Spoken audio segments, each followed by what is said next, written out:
My name is Lisa Shea, and I'm going to talk about Worcester Stacks Up. First and Fun Facts by CJ Posk. And this is actually signed by CJ Posk. Pretty cool. So this is all about Worcester, Massachusetts, and all sorts of fun things that happened right here in Worcester.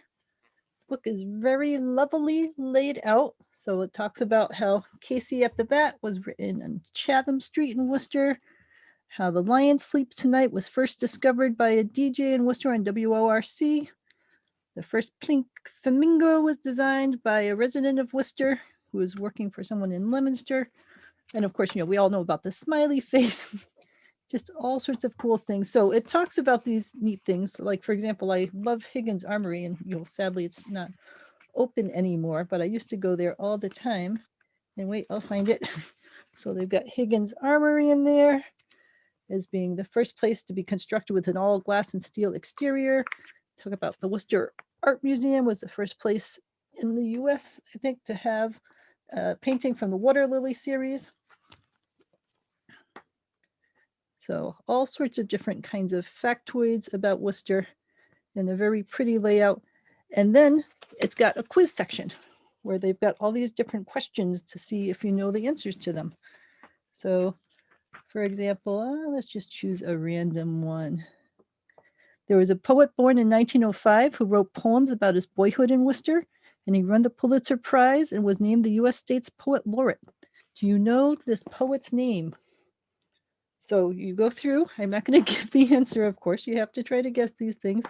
So you go through, you have all these fun questions in here, and then, of course, they tell you at the end what the answers are.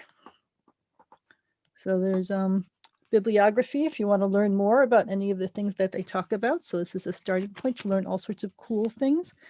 And the proceeds of this book supported a gallery for children at the Worcester Historical Museum, which is a really nice museum. If you haven't been there, when you are able to, I would suggest taking a step by. And this was supported by the Massachusetts Cultural Council, which is a great organization and supports a whole bunch of different kind of artistic and literary kinds of activities.